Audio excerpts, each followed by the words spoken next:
So hello, my name is Albert Migowa. I always define myself as a wellness creator. So as a wellness creator, my work is cataloged in 3 key areas. 1, I'm into community counseling. Number 2, I train and coach on emotional intelligence. And number 3, I also train and coach on digital wellness. I mostly focus on youth between the ages of 18 to 35 years old in the informal settlements within Nairobi, specifically Mathare, Mukuru, and Kibra. Besides that, I'm very passionate in the areas of IT, presently heading the communications and PR docket at the Internet Society of Kenya, and I'm also very big on internet governance and also community networks. So in case you've got any question or comment, kindly put it on the comment box below.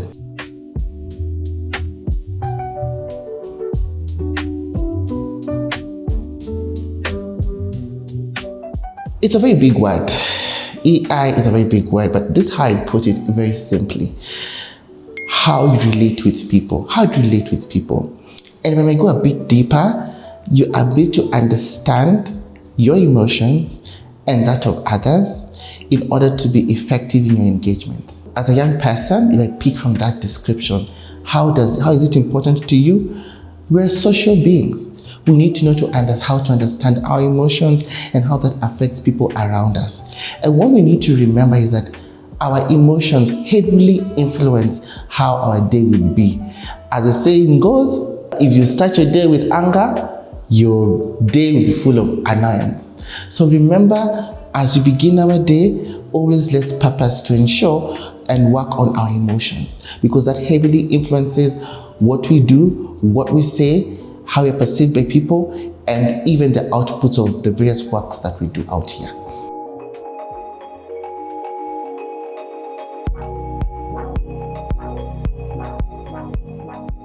So for example, your level of social awareness, how you relate and interact with people.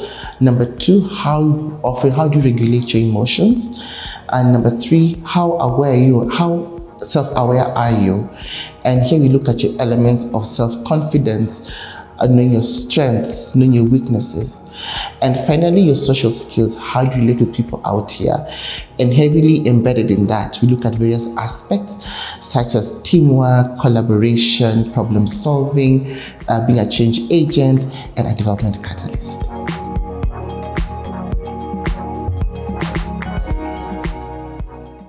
The main parts of emotional intelligence are actually 4, and these 4 were identified by one known psychologist known as Daniel Goleman, and he named them as follows. 1, we've got self-awareness, which is being able to understand, evaluate your emotions. Number 2, we've got self-regulation, which is being able to understand how you're feeling at any one given moment. And this is very key because it enables you to control your emotions in any given situation that we are in, because as mentioned earlier, our emotions heavily influence our reactions and our output of work. Thirdly, social awareness, how we're able to understand and respond to the needs of other people. Here we look at elements such as being empathetic, doing service orientation, and finally social skills, being able to relate with other people out here, which is a very, very important, component in terms of emotional intelligence.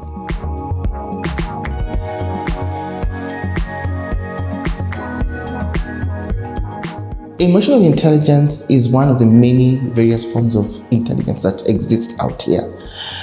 And the difference between emotional intelligence and being book smart. The book smart is the element of IQ, which is the intelligence quotient, which is a score that is derived from various tests that are done. And once the score is done, you're then graded in various ways. So for example, here in Kenya, we've had before we had the Kenya Certificate of Secondary Education, where anyone who got an A was deemed as intelligent and bright, and one who got a D was deemed as not intelligent or bright. But emotional intelligence comes in because you then realize it's not a score, it's a skill that is learned. So you could be good in terms of book smart, but you're weak in social skills. So it means your level of emotional intelligence is low. And when you're weak in your social skills, what does that mean? It means you cannot relate well with people, and that can really affect you. And if I may add further, you realize they always say IQ will always get you to the door, Because you find that when there's a job advert that is given, you realize that there are certain criteria that is expected of that specific role. Now that is the IQ, and tons of people have it. You get in there. Now the difference between you and that person who's going to rise up the ranks is emotional intelligence. And then you look at things like how you relate with people, how proactive are you, So emotional intelligence is that ability to be sensitive and to be aware of the context you are in, and just doing things in a manner that enables you to feel good and other people feel good. And remember, people, as the saying goes, people always remember how you make them feel. And that statement is heavily embedded in emotional intelligence.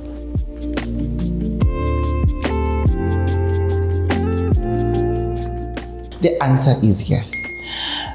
Because emotional intelligence is something, it's improved. It's something it's not a score. It's something that is learned over time. Let me give a scenario. You cannot say you're the best communication person. No. There could be an aspect of communication that you can improve.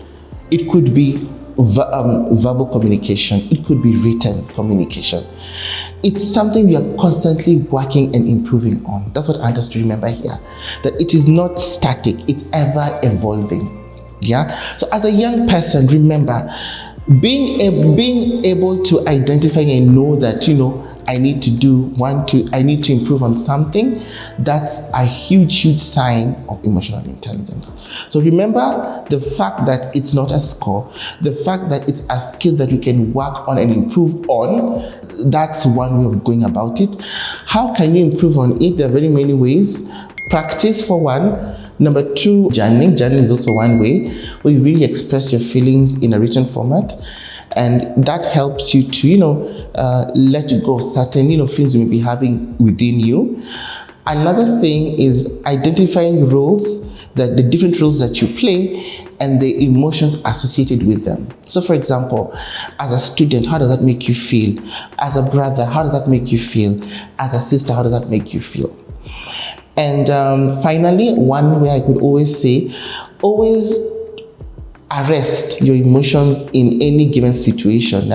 So for example, if in the event, maybe you're in a gathering and somebody says not a very good word to you, it could be very derogatory, how do you respond to that?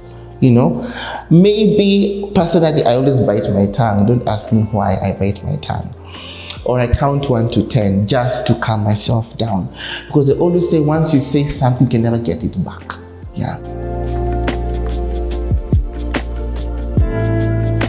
Emotional intelligence is an element of what we call positive psychology.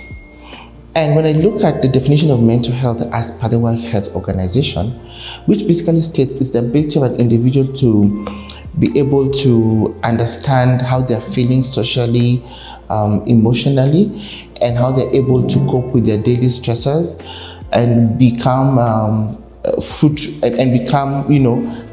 active or productive members of society. Emotional intelligence equips you with those skills of survival. So whenever you are under stress or duress, what do? Okay? Maybe you'd read a book, talk to a friend,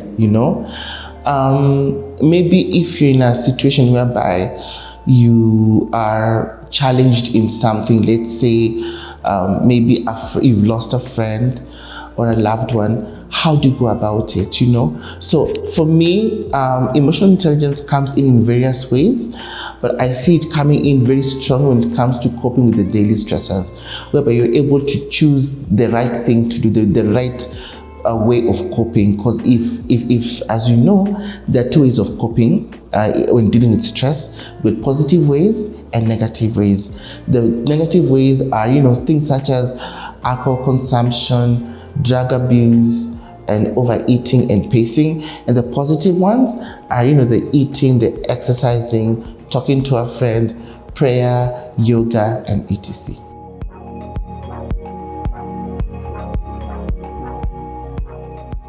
Emotional intelligence will enable you to know what to post, when to post, how to post. It will guide you. In short, it will guide your digital footprint.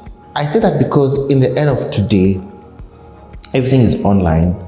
And whether it is a gig you're doing, whether it is work you're doing, people always Google your name. So with emotional intelligence, it just guides you in that area. In short, it helps you in terms of your digital footprint, knowing what to post, why you're posting it, and when to post it.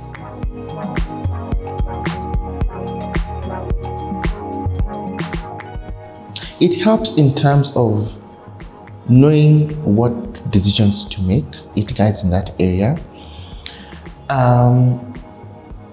Because as a society, there are numerous, I call them issues or various challenges that we undergo, whether it is issues around, let's say, gender-based violence or teenage pregnancies.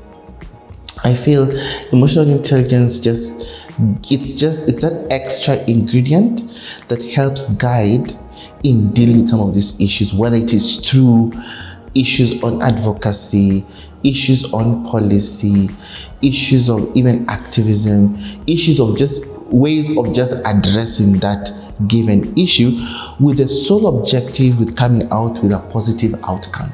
Okay, so if I may just touch on one issue to give a scenario, we are having one of the biggest challenges that young people are facing in this country is away from unemployment, I believe is the issue around alcohol and substance abuse. So the question now would come, what are you doing about it? Yes, so emotional intelligence gives you that ability to know what to do, whom to approach, what objectives you intend to achieve, the outcome, and how you're going to track. So if it's issues on alcohol and substance abuse, so whom have you approached, for example? Is it the Ministry of Health? Is it NACADA? Once you've approached them, then what are you going to do? Will you present a memoranda? Will you write a policy document? Will you then go to media and have some form of sensitization, either a workshop or a talk, then when you do that, then what follows? Maybe you end up having some clinics with young people within the various sub-counties of, let's say, Nairobi, and once you do that, you then come up with the various issues that you can then harmonize into a document. Then you can present it maybe to Parliament, and maybe that can then influence the coming up of a certain bill, which could even become an act. Then in that sense, you're then bringing about change.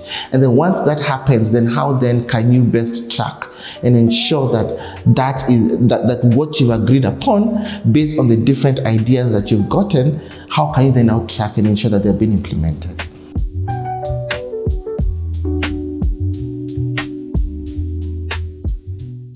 I say this, we all have a level of emotional intelligence. The thing is, we just have to see how best to improve on it. And to that's the most beautiful thing about emotional intelligence. It is something that we all have. It's a skill that is learned that we can always improve on. And finally, emotional intelligence is the foundation of all critical life skills you can think about. That is stress management, teamwork, problem solving, critical thinking, decision making. The root anchor is emotional intelligence. So once you're aware about emotional intelligence, then it means life skills. It means you will also be, by default settings, you'll also be good at it. And once you do that, then you'll be more effective and more productive in your day-to-day engagements in this world. Thank you so much for joining this session. Looking forward to seeing you next time. Please stay tuned.